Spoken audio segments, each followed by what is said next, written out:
Let's talk about influence.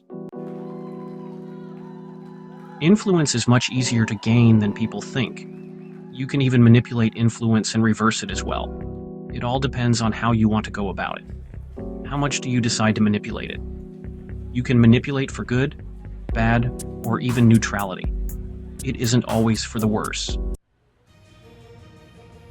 Signs of manipulation and influence. Well, it's everywhere. It happens all around you all day, every day. If you don't see that, you're blinded by the techniques. Even you manipulate and influence even without thinking about it.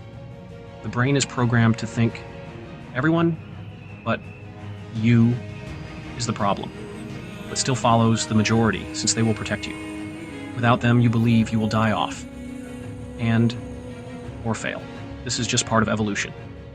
People need to learn how to better criticize themselves. Anything you criticize of others, you likely have those same problems too. You are just trained to ignore them. What are the signs? Well, chaos is a really big sign of one. Extreme relaxation is another. It is one side or the other. Let me elaborate on that. You see, one of the best ways to get someone to pay attention is to cause controversy. All you have to say is something very wild and out of the normalcy. This causes people to pay attention. But another angle is extreme relaxation, which is to make someone so comfortable and make them believe they chose everything. One causes attention, the other causes comfortability. You can even mix the two. What happens when you do that? Well, this is one of the best sales tactics that is widely understood. How to make the perfect sale? Well, that is very simple. Get attention, influence, create a relaxed environment. Tell them that you or your item are their security, and then you can make them think they had made their own decision to stick with you because you created the illusion of necessity. Showing how they can benefit by your influence, and then tell them they are fine as long as they do what they're told. This is widely used everywhere, scams, politics, sales in general, and so on. Most people purposefully only use parts of these techniques, not usually in the right order. However, I believe everyone uses all of these techniques without knowing. Examples of these techniques can be seen in all of the election cycles. It only became most notable in the 2020 and the 2024 elections with the illusion of mass hysteria, people saying, mass pandemics, ending of rights, end of democracy, dictators, communism, socialism, Nazis, fascism, people eating dogs and cats, mass baby murdering, etc., etc. That's not saying it was all an illusion, but, pretty big chunks were. I'll let you decide what the illusions are. That's up to you. This is the perfect recipe to bend masses of people to their party's will. But who's right? Who's wrong? Well, we aren't really evolved to look for that. We evolved to find the most secure environment with our tribes, which I think we can all agree. Neither side has the perfect protections. Each has their blemishes. But the influence is so real when you create the illusion of these tribes, saying that the other is out to kill you, take away your rights. And we all have our own perception of what is good and bad. If you say, well, it's obvious what is good and bad. Sure, in some cases, like murder. But even that, some people will say you murdered a trespasser. Others say you murdered the aborted baby. At this point, it's all in your morals and what you believe. Morals can be changed, but they only change when you become part of a different tribe. Until you disconnect from your original tribes, you'll always think that way. Otherwise, you may descend into complete depression. Most people get their morals from holy texts or philosophers, sometimes even both, which create cultures and ultimately tribes.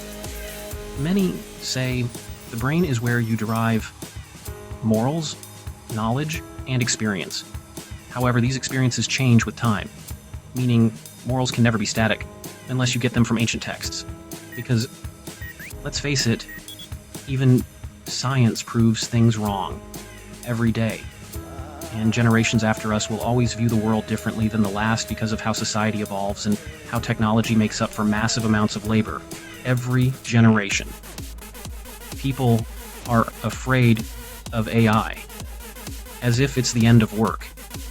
But really, you could point to the printing press, cranes, automation lines, and so on.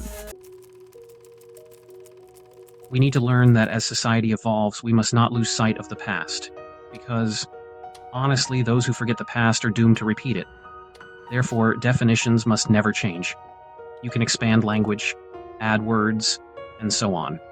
But as soon as you start altering definitions and language, you are doomed to not only forget history as written, but you will be manipulated to believe it means something other than what it literally says.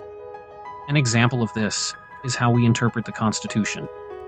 Well, if definitions change over time, whoever controls those definitions and what they mean can, over time, rewrite our history books. Future generations will never understand what it originally meant, because the definitions can easily be so manipulated. There are plenty of examples, but let's take something extremely controversial to date. The definition of gender is being erased before our very eyes. It is being changed. You can say that is bad or good.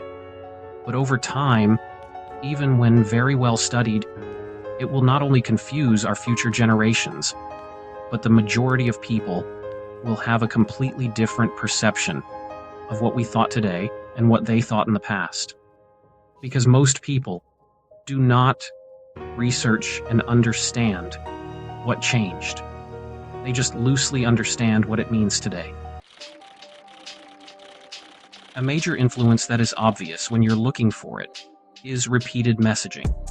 This happens on all sides, but it becomes more and more apparent when it's identical scripts, edits, and actions. This is tribal instincts, and it's one of the most effective tools. This is well known by political parties. Each side uses it. This is why free speech is mandatory. Honestly, anyone that says you need to silence lies is likely the biggest manipulator. When people tell you not to believe your eyes or not to trust yourself, it doesn't mean they're absolutely wrong. But when you're told to look away or don't believe what you believe, that is when you need to analyze it completely. Do all the research you can on the subject. And when they tell you not to believe it, the first thing you must do is go to the source. Get every angle, especially the one they are telling you not to listen to. This is the biggest form of misinformation.